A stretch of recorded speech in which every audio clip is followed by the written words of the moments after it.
Good morning, everybody. So in any event, I wanted to do a video yesterday, but there's just a lot to unpack here. I'm not going to turn this into a big video. There's a Mexican senator by the name of Javier Corral Jurado that I was listening to yesterday, and he himself is a member of the Pound Party, the same party that is governing the state of Chihuahua right now, so there's no inter-party conflict. And he was on a tirade. He went on a rampage yesterday with all of the lies and everything that have been said by the Chihuahua state government. And I think that all of us, I don't even like saying think, I am certain that all of us are being fed a lot of lies, myself included, you know.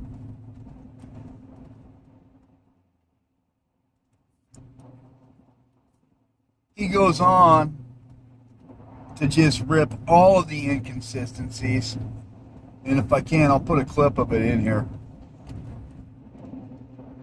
Rips all the inconsistencies that have been stated by the government, and it's just crazy that this has happened. I have a lot of my own questions. For example, how all of the evidence has been incinerated in a car crash. However, anybody can even identify anything. Pictures of people being in uniforms, etc., etc., etc. Here's what's really going on. There's a guy by the name of Aureliano Guzman, El Guano, which is a high-ranking member of the Sinaloa cartel, who's the brother of Chapo Guzman. And in any event, he's been managing the drug production. Sorry, I'm driving at the same time. He's been managing the drug production in the Badiraguato Mountains. And the U.S. offered a $5 million reward for his capture from the Department of State. And apparently they detained 9 of his hitmen, which you would think would be in the news. You would think they would lead with that. But he's still on the run, and apparently there was an enfrentamiento or a gunfight between them and the people that were involved on the frontera or the border of Durango and Chihuahua. And so anyways, my immediate thoughts towards all of that are this. One, that from my experience, I find it weird that that happened, but being that it's a border state, there's a lot more cooperation with the American border or with the American government than there are in other areas of the country. States that could typically have a lot of cooperation with the United States government would be states like Ed State, Tijuana, or Baja California del Norte. It's not Baja California del Norte. I just say that so people don't get confused. Baja California has a lot of cooperation with the United States, and so does Chihuahua. So it's not completely, if it was going to happen, that would be where it would happen. International cooperation between the two. That being said, Scheinbaum would have to deny this publicly because of the reaction from people like Senator Corral that just got done lambasting the entire state government in Chihuahua because Mexicans take their sovereignty seriously. That is something that would definitely put you out of office quickly. In fact, AMLO, when he was in power, did a lot in making sure that Mexican sovereignty remained Mexican. They take that stuff extremely seriously. So, I still have some questions, even with them going after Guzman's brother, and even with them detaining 9 of his hitmen or his security detail. Why isn't that in the news? Obviously, they don't have to acknowledge the existence of CIA officers at all. So, that's kind of crazy. How are they putting out that these CIA officers are even in uniform? Someone somewhere, it wasn't Luis Chaparro, but it was the other reporter, his name's escaping me right now, stated they came upon pictures of these CIA agents dressed in uniforms, which is crazy too. I mean, taking pictures at 2 o'clock in the morning or what, when they're dismantling something. Fox said that they didn't even say, Fox News did an article on this entire fiasco, taking or posting pictures of the supposed drug laboratory. And the pictures are taken in broad daylight, but these CIA agents are killed at 2 o'clock in the morning on a drone training thing. There's so many inconsistencies with everything that's going on, which is really kind of problematic because everybody loses credibility in this. Even Fox for posting those pictures. Being first isn't what's important in news. Being accurate is. And when you're posting pictures of broad daylight, and when you're saying that these CIA agents are dressed in uniforms of the State Ministerial Investigative Police in Chihuahua,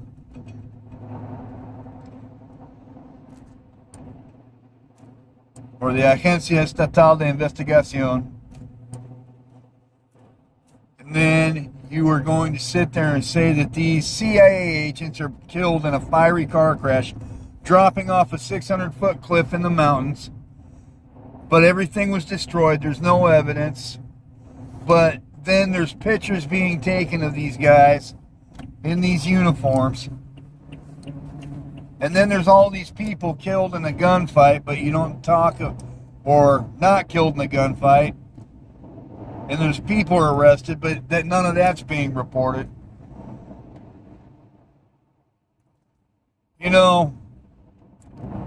I'm in a weird spot because I'm trying to convey to you my insights, and I'm not a professional journalist like Fox News or anything. I mean, I'm getting better at not cussing, getting better at fleshing out stories and stuff like that. I do have sources. Actually, ironically, I do have sources. Work sources, people that I know from work, but also, this didn't happen where I work. This happened about, I want to say, 350 miles away from the northernmost border of Zacatecas. So, it's a little bit outside of where I was operating. But I'm even getting sources with people that are currently Mexican military. And I don't ever try to make any, concrete claims of something that's totally outlandish that somebody can't investigate and find for themselves from several other sources. Like I've got some deep inside contact, because I get tired of that quickly. People need to be proven their sources and whatnot. The only thing I'm going to point out is stuff that you can openly verify for yourself, but I'm not going to sit here and regurgitate it like I've got some inside scoop when all I did was go read some Mexican news and then point it out to you. What I'm pointing out to you this morning is that Chapo's brother was in charge of drug production. Chapo's brother had his security detail involved in a firefight with state and military forces in Chihuahua and Durango, or near the border of Durango, not in Durango, that these people were taken into custody, and that's not being reported. And all the inconsistencies about why they would even identify these people as CIA agents anyways. You know, there's just so much. And the senator that I was talking to earlier, he's right to be upset about a lot of that, because all of this going on, it can be proven what's going on, because the people are either in custody or they're not. Who took them in custody? Taken into custody during the same time frame, same exact day that these CIA guys are killed. These guys are taken into custody. You've got an entire drug lab like that, and in the pictures, I didn't see any evidence of a firefight or any security at all. Plus, there's that. You're going to take down a drug lab that big, and the guy's right there on camera.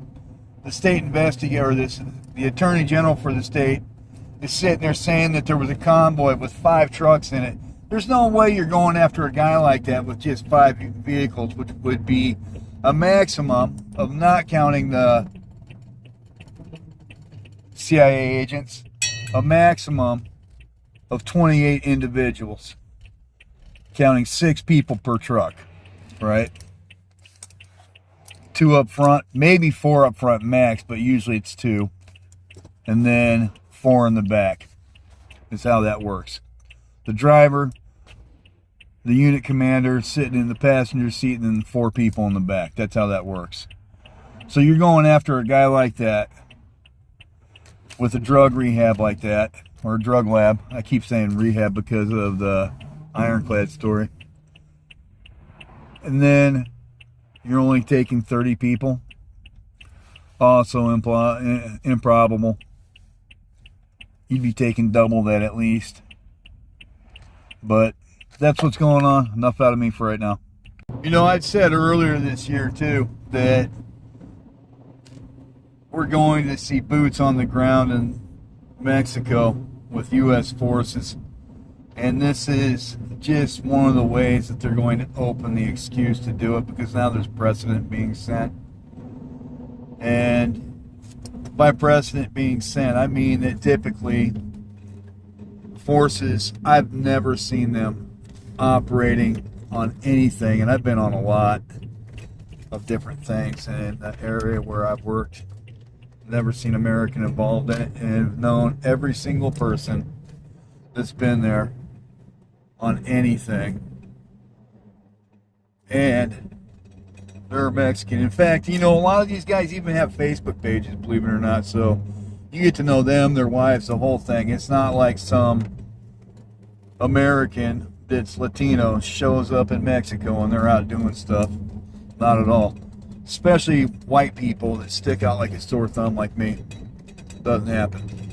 So that whole thing, not likely. But now there is a precedent being set, or set rather. So you're going to see a lot more of this, because now it's acknowledged. Well, it depends on how the Mexican government responds to it too. You know, we've been listening to CIA drones operating in Mexico for some time. But even our entire country itself is in disarray, you know, with the billionaires, Palantir, Peter Thiel, Alex Karp, and all of that stuff going on. Sentient drones, Hegseth, Iran, Canada, whatever. This is just one more log on the fire, man. So, I don't know. Cheers, man.